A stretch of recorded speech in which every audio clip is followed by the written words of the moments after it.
जब उड़ीसा में बहाली नहीं चलेगा तो झारखंड अली बाबा का ढाबा है या छत्तीसगढ़ का सीएम काहे चलेगा? यहां माननीय रघुवर दास काहे सीएम बने, ये बीजेपी से सवाल होना चाहिए। यही बीजेपी उड़ीसा में क्या कहती है, पांडियन गो बैक। पांडियन उड़ीसा में नहीं चलेगा, पांडियन दक्षिण भारत का है। पांडियन आएगा तो उड़ीसा की संस्कृति पे असर पड़ेगा, उड़ीसा की सभ्यता पे असर पड़ेगा, उड़ीसा की भाषा पे असर पड़ेगा। तो हम भी कहते हैं बीजेपी वालों से, अगर संजय सेठ आएंगे, अगर बीडी राम आएंगे, अगर जयंत सिंह आएंगे, अगर राज सिंह आएंगे, अगर बिरंची नारायण आएंगे, तो झारखंड की भाषा, झारखंड की सभ्यता पे असर पड़ेगा, असर पड़ेगा झारखंड की परंपरा पे। इसलिए माननीय हेमंत बिस्वा जी, मैं ये संदेश अब तक देना चाहूंगा। मैं तारीफ करूंगा आपकी, आप बहुत कुशल राजनेता है, आप बहुत ही माहिर खिलाड़ी है राजनीति के। आपने लोबिन हेमराम जो कहते थे कि जब तक गुरु जी जिंदा है गर्दन कटा देंगे लेकिन जेएमएम से नाता नहीं तोड़ेंगे, आपने उस शख्स को फोड़ा है, आपकी तारीफ है। लेकिन सवाल है कि उड़ीसा में आपकी बीजेपी नारा लगाती है पांडियन गो बैक, तो झारखंड में संजय सेठ का वेलकम क्यों? झारखंड में संजय सेठ का वेलकम क्यों? झारखंड में संजय सेठ राज्य मंत्री केंद्र में क्यों? ये झारखंड की जनता भारतीय जनता पार्टी से सवाल पूछती है। मैंने हम लोग वो कहा है, हम लोग बेवकूफ है, हम लोग को जानते ही नहीं है, इसलिए सावधान रहिए। जेएमएम कांग्रेस के गठबंधन से भी और बीजेपी आजसू के गठबंधन से भी सावधान रहिए। एक ने केवल और केवल अपन केवल लूटे खातिर झारखंड में अपनी सरकार बनने का काम करो। और हम तारीफ तो आपकी ये भी करेंगे विश्वास जी कि आप इतने माहिर खिलाड़ी हैं। अभी हमारी देवंती दी कह रही थी कि अभी एक नवजात पार्टी, बिल्कुल अभी हम लोग नवजात पार्टी है और उस पर आपकी नजर है। मीडिया वालों से बहुत अच्छा मीटिंग कर रहे हैं, पैकेज भी अच्छा दे रहे हैं, बहुत माहिर खिलाड़ी है माननीय विश्वास जी। आपकी इस कुशलता का हम तारीफ करते हैं। आप इतने माहिर खिलाड़ी हैं कि एक नवजात पार्टी जयराम महतो के नेतृत्व में झारखंड लोकतांत्रिक क्रांति महाकारी मोर्चा के खिलाफ भी आप बहुत साजिश कर रहे हैं। चलिए स्वागत है, आपकी साजिश हमें कमजोर नहीं करेगी, दुगना मजबूत बना के हमें सामने लाएगी। अब तो कमाल का आपने पैकेज दिया है भाई, जो सोशल मीडिया है कमाल का पैकेज दिया है। आदरणीय प्रभारी महोदय, आपकी कुशल रणनीति की तारीफ करनी होगी, लेकिन याद रखिएगा आप झारखंड के लोग आपसे सवाल करेंगे उड़ीसा में पांडियन गो बैक, झारखंड में संजय सेठ का वेलकम, कैसे, इसका आपको उत्तर देना होगा प्रभारी महोदय। इन लोग केवल झारखंड को बेवकूफ समझ लिया है कि झारखंड को कुछ नहीं आता। सही में हम लोग इस बात को मानना भी होगा कि हम लोग थोड़ा सा कभी कभी बेवकूफी वाला काम भी करते हैं। आज तो होने के बताए चाहे अभी झारखंड के नौजवान, झारखंड के पढ़ल लिखल, झारखंड के शिक्षित, झारखंड के समझदार, अगर कोई भी नौजवान के पूछल जाए वो बोलते JPSC, CGL, clerk, teacher, TET, JTET की बात कर दो, लेकिन आपको मालूम है पैसा कहां है? पैसा एजेंसी में है, पैसा ठेकेदारी में है। आज तक आपका ध्यान नहीं गया, बड़ा बात बताने आए हैं। उदाहरण लेते हैं, आपके पंचायत से उदाहरण लेते हैं, पंचायत भवन से उदाहरण लेते हैं। झारखंड में लगभग 4,500 पंचायत भवन है। पंचायत भवन में जो बल्ब लगता है ना, जो पेंटिंग होता है ना दरवाजे का, खिड़की का, वह एजेंसी ठेका लेती है, और एक भी एजेंसी झारखंड की नहीं है। आपका ध्यान वह है ही नहीं। अरे जिस दिन झारखंड में यह नियम बनेगा कि जमीनदाता को मालिकियत का अधिकार मिलेगा, कोयला के खदानों में, उद्योग में, तमाम जमीनदाताओं को जिस दिन झारखंड में व्यवस्था होगी कि आपको मालिकाना हक मिलेगा, अरे बीडीओ, सीओ और दरोगा की नौकरी आपको मामूली लगेगी, मामूली लगेगी। हम लोग एक बड़ा विजन के साथ राज्य में आए हैं। चलिए ठीक है, वीडियो की सैलरी क्या है, चलिए गुना भाग करते हैं। क्या सैलरी है वीडियो की?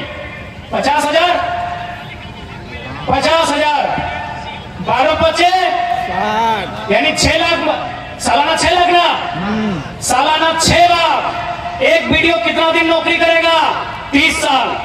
एक साल में 6 लाख, 30 साल को गुना कीजिए, 1,80 लाख। कितना? 1,80 लाख। 1,80 लाख। ठीक से गुना कर लिए? हाँ। 6 लाख गुना 30 साल, यानी 6 लाख में अगर 1 जीरो देंगे 30 का तो 60 लाख। 60 लाख को गुना करेंगे कितना से? 3 से। 6 गुना कर लीजिए, 18। 60 लाख 60 लाख, 1 करोड़ 20 लाख, 1 करोड़ 80 लाख। यानी एक वीडियो का जिंदगी भर का महीना कितना हुआ? 1 करोड़ 80 लाख। आपके आसपास जितना ठेकेदार है, जितना Maa Lakshmi Enterprises, Krishna Enterprises, Ram Lakhan Enterprises, Rahim Enterprises, जितना भी इंटरप्राइजेज है, जितना भी आउटसोर्सिंग एजेंसी है, जितना कंपनी है, बताइए उनका तनख्वाह कितना? अरे एक टेंडर में उन लोग अगर 10 लाख बचाया तो सोच लीजिए कितना तनख्वाह होगा। यानी झारखंड के लोग कभी दूर तक सोचे ही नहीं है। उनको लगता है वीडियो का नौकरी बहुत बड़ा है, उनको लगता है सीओ का नौकरी बहुत बड़ा है, उनको लगता है सीजीएल का नौकरी बहुत बड़ा है। लेकिन आप जानिए, आप जो एगो बल्ब लगा रहे हैं ना सरकारी दफ्तर में, एजेंसी के माध्यम से लग रहा है। अगर कलम जा रहा है ना तो एजेंसी के माध्यम से जा रहा है। अगर आप बेडशीट बदल रहे हैं ना तो एजेंसी के माध्यम से जा रहा है। जा रहा है कि नहीं? अरे उतना तो छोड़िए, अब स्कूल में प्रिंसिपल सरकारी होता है, फिजिक्स का मास्टर सरकारी होता है, मैथ का मास्टर सरकारी होता है, लेकिन टीटी, आईटी और स्पोर्ट टीचर एजेंसी से जाता है। झारखंड के लोग कभी सोचे ही नहीं, इतना पढ़ा लिखा युवा है, समझा रहे, समझिए। फिजिक्स का टीचर सरकारी होता है, केमिस्ट्री का टीचर सरकारी होता है, खेलने वाला टीचर अभी सरकारी नहीं होता है। आईटी एवं सब्जेक्ट आया है, हम लोग आईटी है आपका, आईटी का टीचर सरकारी नहीं होता है। एगो टीटी सब्जेक्ट आया है, टीटी का टीचर सरकारी नहीं होता है, गार्डनर सरकारी नहीं होता है, वॉचमैन सरकारी नहीं होता है, गेटमैन सरकारी नहीं होता है। कितना कितना लगा है सोच लीजिए। एजेंसी कौन लेती है? एजेंसी। इसलिए अगर हम लोग सरकार में आए तो बीडीओ सीओ का नौकरी में नहीं, एजेंसी में भी झारखंडी को भरेंगे। एजेंसी भी झारखंडी का होगा, ठेकेदारी भी झारखंडी का होगा। आप असल में आप अपने दिमाग को वहां तक डेवलपमेंट ही नहीं किए हैं। आप अपने दिमाग को वहां तक डेवलप ही नहीं किए हैं। आपने वहां तक सोचा ही नहीं है कि झारखंड लूट कहां रहा है। आप कहीं चले जाइए, कोई भी सरकारी भवन, चाहे वो पंचायत भवन है, चाहे स्वास्थ्य केंद्र है, चाहे उप स्वास्थ्य केंद्र है, चाहे प्रखंड कार्यालय है, यहाँ बीडीओ सीओ सरकारी है, ऑपरेटर सरकारी नहीं है भैया। यही यहाँ जाइए, बीडीओ सरकारी है, सीओ सरकारी है, बीओ सरकारी है, बीएओ सरकारी है, यहाँ 30 को 32 को अधिकारी है, वो सरकारी है। लेकिन बाकी जितना है वो एजेंसी से जाता है, आउटसोर्सिंग से जाता है। और वो आउटसोर्सिंग झारखंडी का नहीं है, हैदराबादी, गुजराती, इलाहाबादी है। यहां लूटा जा रहा है झारखंड को। और मुख्यमंत्री का घोषणा पत्र पढ़िएगा, वहां इन्होंने कहा था कि 25 करोड़ तक का टेंडर।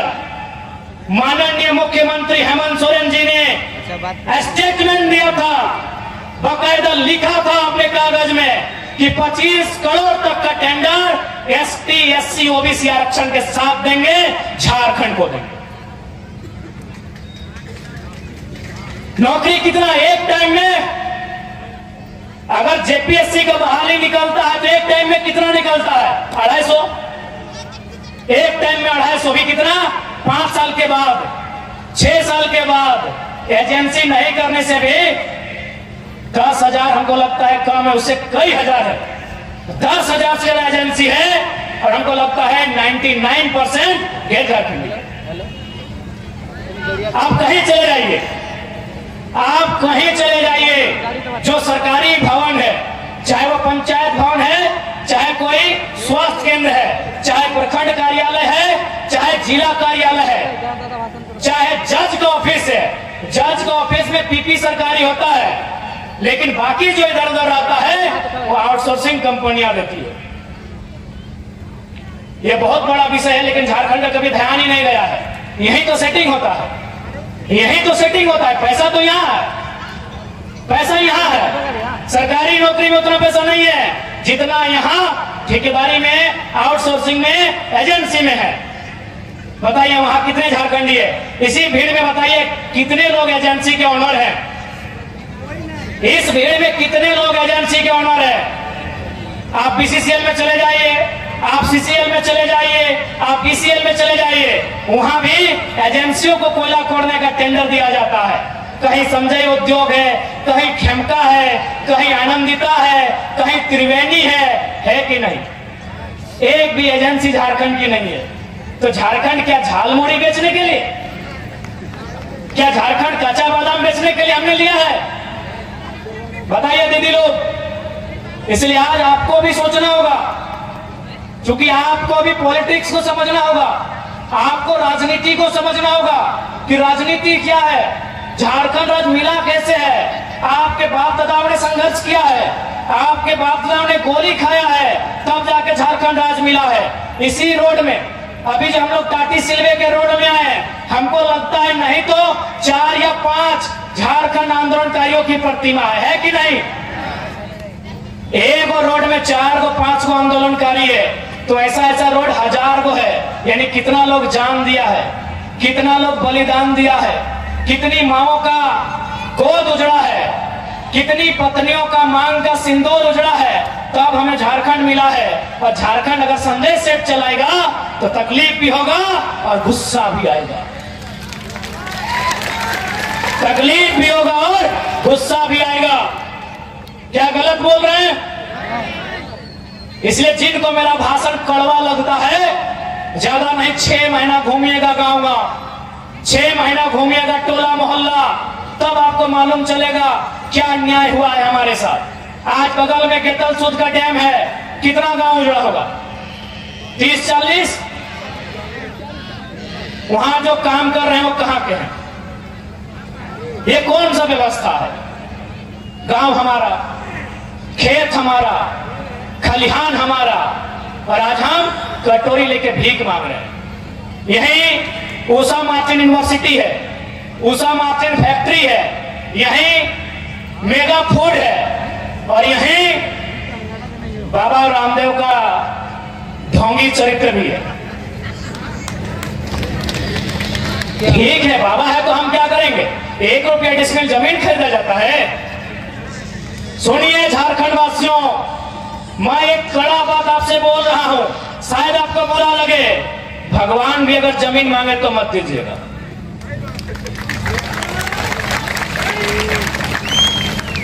भगवान का आसमान है, धरती का किसान है। मेरी बात आपको बुरा लग रहा होगा, लगे। एक बहुत विद्रोही कवि ने भी लिखा है